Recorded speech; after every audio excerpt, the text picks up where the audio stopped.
Thank you, Rich. I want to start by thanking everybody for being here today for what is a really special day for our organization, but most importantly for our fans. We've talked about for a long time that we are committed to building a world championship organization, and today's announcement is a big step towards that goal. With that, I want to start by thanking our ownership group and specifically Ray Davis for his commitment to providing the resources for these types of transactions that help us get towards that goal.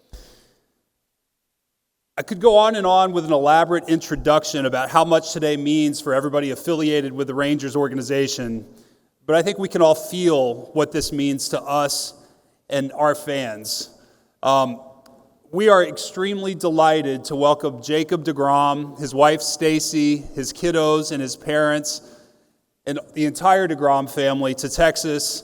This is a tremendous thing for our organization, and we're looking forward to a great future together. Thank you.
Okay, we'll take questions now.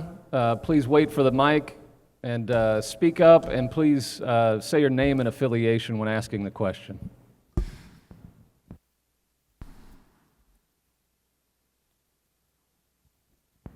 Emily Jones, Rangers dugout reporter. Jacob, what was it about this particular situation that led you and your family here? Going through the process, you set up meetings with teams, and whenever I found out the Rangers were one of those teams, I was really excited. And then, getting on a call with CY and Boch, hearing the vision of what the Rangers want to do, and ultimately getting to meet Ray and the vision here and bringing a World Series here. That's the goal, winning a World Series, and these guys all had that same vision, and it lined up with what I wanted to do. So, it was they showed a ton of interest right in the start, and the feelings were mutual, and just very happy to be here. How much was last offseason's activity by this club when you look at the signings of Simeon and Seager and the commitment that they showed then? Did that factor into the decision of where you thought this was going and how you thought you might be able to contribute? Yeah, that definitely played a big role. They're signing great guys, great players, and it's going to be an exciting team. This part, is part of the process, but getting out there and meeting everybody's what I'm truly excited for, and taking the field with those guys. They're true professionals. Getting to play. I played against Seager for a while, and getting to know Marcus and the guys who are here showing support. Meeting those guys today seems to be an awesome group. So can't wait to get things going. Jacob, Evan Grant, Dallas Morning News.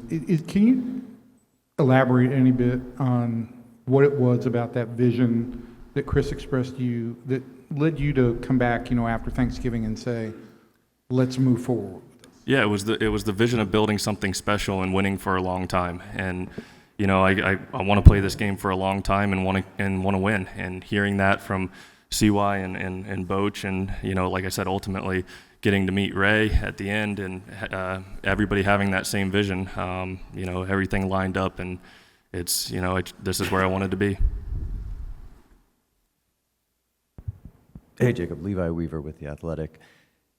It felt to a lot of us from the outside looking in, obviously, CY said that he was in touch with you pretty early on in the process, but it seems like the finish line happened pretty quickly. Can you give us any more of a rundown kind of on the timeline of how that finally came together at the end? That's part of the business side of it, and that's it was exciting. And talking we kept constant communication and, showing tremendous interest, from both sides. It felt like it was the right fit, and, that's how it worked out.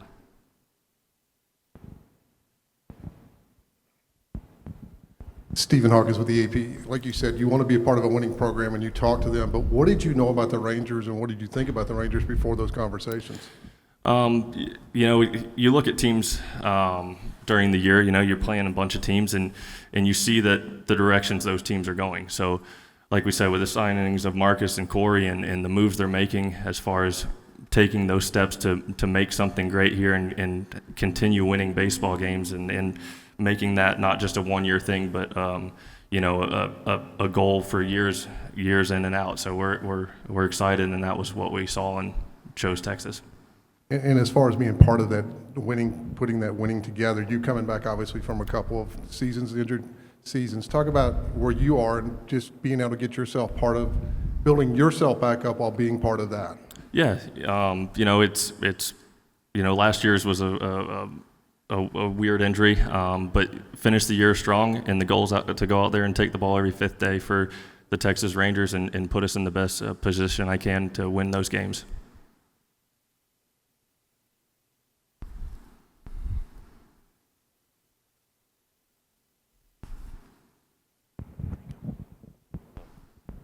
Hi, Jeff Wilson with Rangers Today. How difficult is it to leave a ball club and make this decision that you had to make? Yeah, that's not an easy decision. And, I spent the first 8+ years of my career with the New York Mets, and, I have to thank them for that. They'll always hold a special place in my heart, my wife's heart, my kids, from ownership to my teammates there, and the fans ultimately, they made me feel welcome there. And they played a big role in my career. So there'll always be a special place in my heart for the New York Mets and their fans. And, it's just, that's the part of the business of baseball with seeing what CY and, like I said, Boch and Ray were building here was something I wanted to be a part of. What do you think about this ballpark? Walking through it today, this place is awesome. It has everything you can imagine. The tour of it took 45 minutes to see everything. So the place, they didn't skip anything, and it's a unbelievable place to be.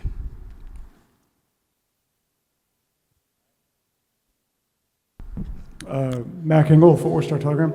Chris, given the amount of money and the investments that you and Mr. Davis have done the last, calendar year, is a winning record in 2023 a reasonable expectation now? Absolutely. That's our full expectation, not just a winning record, but we expect to push for a spot in the playoffs.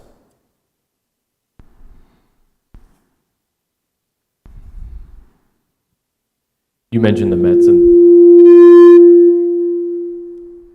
have in your heart, what are the sorts of emotions that come with closing one chapter of your life while also obviously beginning another? Yeah, like I said, we're extremely excited to be here, and from me, Stacy, we thank Ray for ultimately getting me here, and it's part of it. Like I said, they'll always hold a special place, and they, I probably wouldn't be here today without them. So it's part of it, but this is where we decided we wanted to be. Where did they figure into your last month or so as you started talking with other teams? We were in contact with the Mets, and like I said, the Rangers did a great job of constant communication and making me feel like they really wanted me here. So, and the vision was the same, build something great and win year in and year out.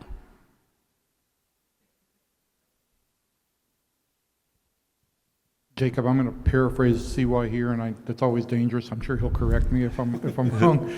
But in talking with him earlier this week, he one of the questions he felt like he needed to hear answered from you was how you felt about being part of the build-out, as opposed to just stepping into a rewarding situation.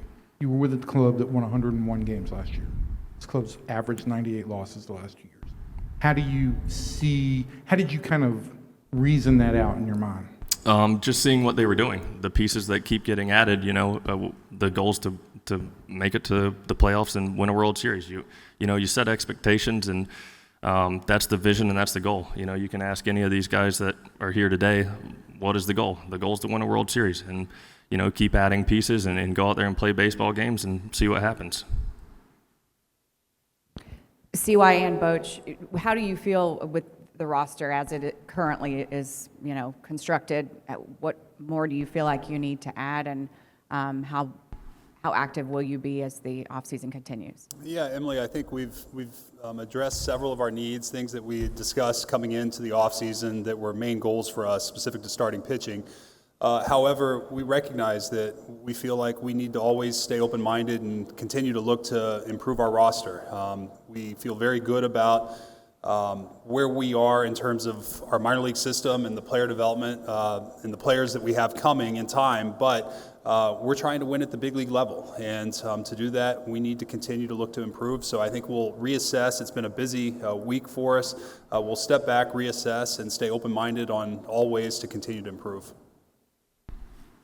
Yeah, I'll just add, you know, to win in our game, you need pitching, and that was our priority, and we couldn't have a better guy to head up this rotation, and we've added to the rotation. So don't tell me we can't win. When I think when you look at the end of the day at our rotation, we're going to have a chance to win every day, and that's all you can ask. And so we're definitely heading in the direction we need to, and it starts with the pitching. So I couldn't be more excited about what's going on today in this team and the rotation that has really improved. I mean, we're a much better club right now than we were just a few weeks ago. Bruce, Jamie Newberg with The Athletic. Just to build on the last thing you said, you talked about CY's vision in a similar way to what Jacob just talked about.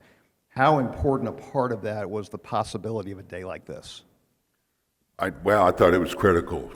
You know, when you talk about a rotation, you need somebody or a couple of guys to lead the way, and somebody who has experience there, and Jacob certainly has that. And I know CY is still looking to find ways to even make us better. But you know, when you look at our division, it's a tough division. I mean, some really good teams here, and the only way you're going to play with those teams is you have a guy on the mound who matches up with those guys. So for me, you know, that's where we really had to focus, and I can't give enough credit to CY and the work he's done to get Jacob here and improving this staff already. And so I feel very good. Don't tell me we can't win. I mean, when you look at our guys out on the field and the guy that we're going to put on the mound, I think every day we're going to have a chance to win, and I expect to contend, and that's my goal. It's our goal, and so we're going to feel like that every day. Jacob, a lot's been made out of your age and the injury thing the last 2 years, and I realize a lot of that's come out of New York in the last couple of weeks. But why, in your mind, is this kind of commitment really not that big of a risk for the Rangers? Yeah, because, I mean, the goal is to go out there and make 30-plus starts every year. You know, like I said, the one in spring training was kind of a weird one, a broken or stress reaction in my scap. But once I came back, felt great. So the goal is to make 30-plus starts for the next 5-plus years here. So you mentioned earlier sort of the sustainability of winning, and that's something that Chris has talked about quite a bit this offseason as well. And I think a big part of that is the next wave of starting pitchers coming up, whether it be Jack Leiter, Owen White, Kumar Rocker, those guys. In your words, like how do you describe or consider your role as maybe a mentor to those guys as they are starting to hit the big leagues? Yeah, you know, that was something throughout my career that I had the privilege of being around a bunch of really good pitchers and learning from them. So that's obviously going to be something that I take pride in. You know, if those guys have any questions, feel free to ask me. You know, I'll give you what I think, and, you know, we can talk about it in any way that I can help, and that's part of it. You know, any way that I'm needed in that sense, then I'm willing to do it. Jacob, Jared Sandler, Rangers Radio. Your slider's a pretty unique pitch. I'm just curious how that pitch has kind of come together for you, and what's been important for the growth of that pitch. Yeah, you know, I'm constantly working on stuff, constantly trying to find ways to get guys out. That's part of the game. You know, hitters are making adjustments, and pitchers are also making adjustments to combat that. So that's always a work in progress. But having a lot of confidence in it and trying to make it look like my fastball for 59 feet is mainly the goal of it.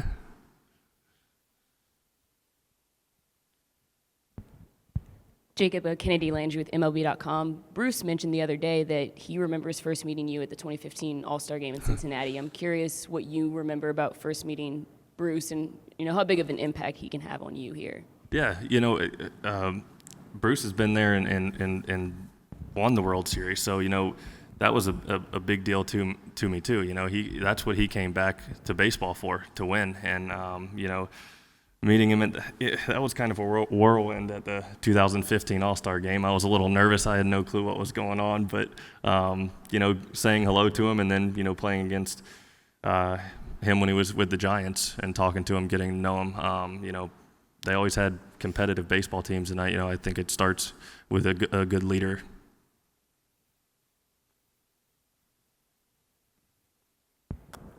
Hey, Jacob. John Moore with Rangers Today. Have you had a chance to talk with Mike Maddox, the new pitching coach? Yeah, I've talked to him a couple of times. He's here somewhere, so we were just chatting on the way in and then a couple phone calls. So looking forward, you know, like I said, you're trying to learn from everybody around.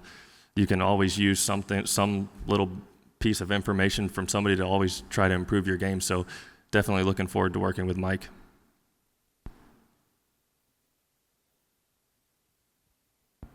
Jacob, Alex playing with Dallas Sports Fanatic. To follow up on that, have you had any previous interactions with Mike Maddox? Not really, kind of from across the way. But, you know, like I said, I'm excited. You know, anytime you can learn from somebody who's been in the game that long, it's going to be a treat. So looking forward to this opportunity.